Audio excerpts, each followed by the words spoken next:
A lot of projects fail because of one missing piece, a component almost no one talks about. In fact, people practically avoid the topic. But here's the thing, when you hear about major projects failing, it's this missing piece that gets blamed. Over and over. Today we're uncovering that missing piece, and trust me, once you see it and hear one of the world's leading experts on it explain why it matters, you'll wonder how you or anyone even tries to manage a project without it. I keep seeing the same problems in different organisations. It's years, really, Stuart, it's years since I've seen a governance problem that I haven't seen before. They just keep repeating the same issues over and over again. So yeah, it's governance. I get it. Governance sounds boring, right? Like it's gonna slow everything down with endless layers of bureaucracy. But that's not what it's about. Governance is actually the framework that keeps things from going off the rails, preventing bad decisions, clarifying who's responsible, and bringing structure to chaos. Without it, even the best ideas can crash and burn. To explore this, I spoke with Ross Garland, co-author of Project, Program and Portfolio Governance, who has a unique way of explaining what governance does for you and why it's more essential than you might think. The approach that we've taken is a very simple one, which says that project, program, portfolio governance is about the framework that enables effective and efficient decision making. And that framework has got three components. There's the structure you put in place. So if you're designing governance for a program, for instance, you're going to have program boards, project boards, you'll have a portfolio committee and so forth. So it's that framework and who makes what decisions on it. Then it's about the people who populate that framework. What are their roles? What are their accountabilities? Making sure everything's clear, that you haven't got overlaps. And then it's about the information you inform them with.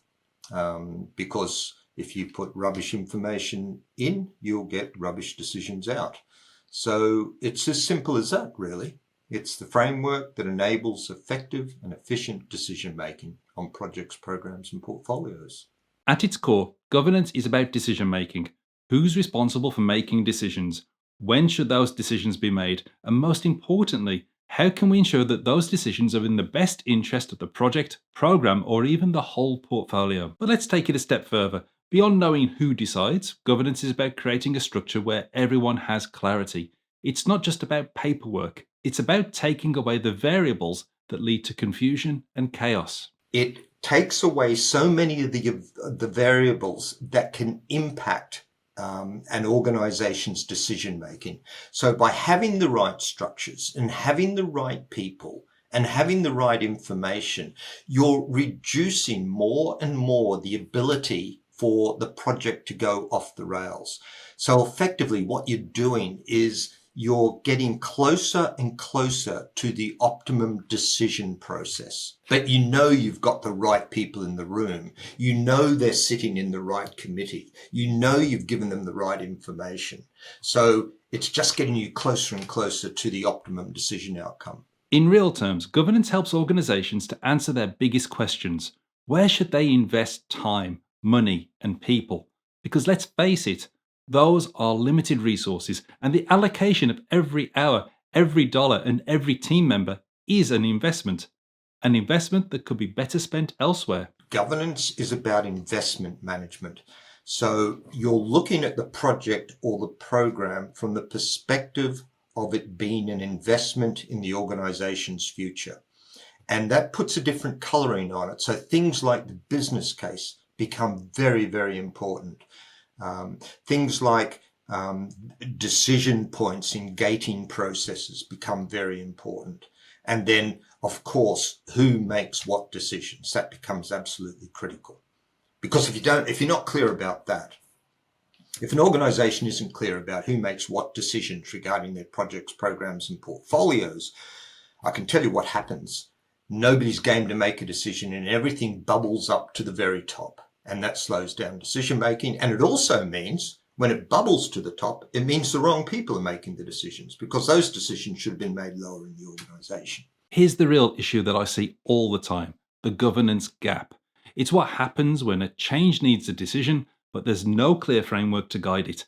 And that's when things start to get messy. Suddenly, the same problems start creeping in as we waste so much time in trying to find an appropriate and empowered decision maker. All that time you waste, all the bad decisions made whilst the wrong leaders are arguing, all the inactive time whilst you wait for things to get sorted out, it's all time, money, motivation, and morale being thrown into the governance gap, never to be seen again. So now we can see why the governance framework helps us so much. It's because the alternative is so damn wasteful. But having a framework isn't enough. If governance is to be applied with the expectation that it's going to be followed, then we have to treat it like everything else that we expect to be followed. As I say to business leaders, every organization should have a policy on governance. This is the way we govern our projects. And then that's a high-level policy, and then each project or program should have its own governance framework. And if you think about it, if you go into an organization and ask for their policies on HR or finances, you'll end up with a pile of documents that high on your desk. If you ask for their policies on the capital side of their business, the chances are they'll have very little, if anything at all. And yet we hear that if you look at all the work that is being undertaken in organizations around the world, over 50% of it now is being undertaken on change projects and programs. So half of the work that people are doing has no policies associated with it. That cannot be right. Clear policies protect everyone, the organization, its leadership, and project teams. And strong governance ensures decision-making is consistent and aligned with the project goals. But let's be real, governance isn't the easiest thing to introduce. It's the missing piece people often want to avoid. So how do you go about introducing governance when people either don't know that they need it or they don't want it? And in terms of how you overcome resistance in an organization, one way of doing it is like obviously there's a whole change management piece and making sure people understand it and how it needs to operate and so forth, and the logic behind it. The logic's really important. If you can't explain logically why we're heading down this path, then why should anybody take it on? So that's the first thing. Make sure people understand it and understand the background to it. But the other thing is you could have a softly approach. And one way to do that is through a trialing approach and just say, look, we understand this is a big change for the organization. So what we're going to do is to trial this on 2 or 3 projects. All right, over a period of 12 months, we're just going to have them going through this process. We're going to change their governance to reflect the principles and so forth. And then what you do is you hurriedly rush around to try and find who are the most flexible project and program managers out there and SROs who can see the benefit of this. And then you get them on board and say, right, how about we trial it with your project or program? And what you find is after 12 months, the organizations become used to it and the amount of resistance has fallen significantly. So trialing is one of the best ways forward that I've found.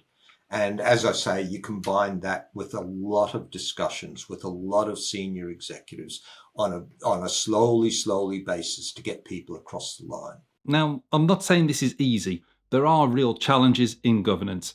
Your team might lack clarity on decision-making roles in your organization, or maybe there's just too much optimism that everything's going to work out fine. But without a solid governance structure, you're exposing your project to unnecessary risks. So there it is, governance. It might not be the most glamorous part of project management, but it's the missing piece that can make or break a project. It's the framework that holds everything together and makes sure that your decisions lead to success, not chaos. If you're really serious about delivering successful projects, it's time to take governance seriously.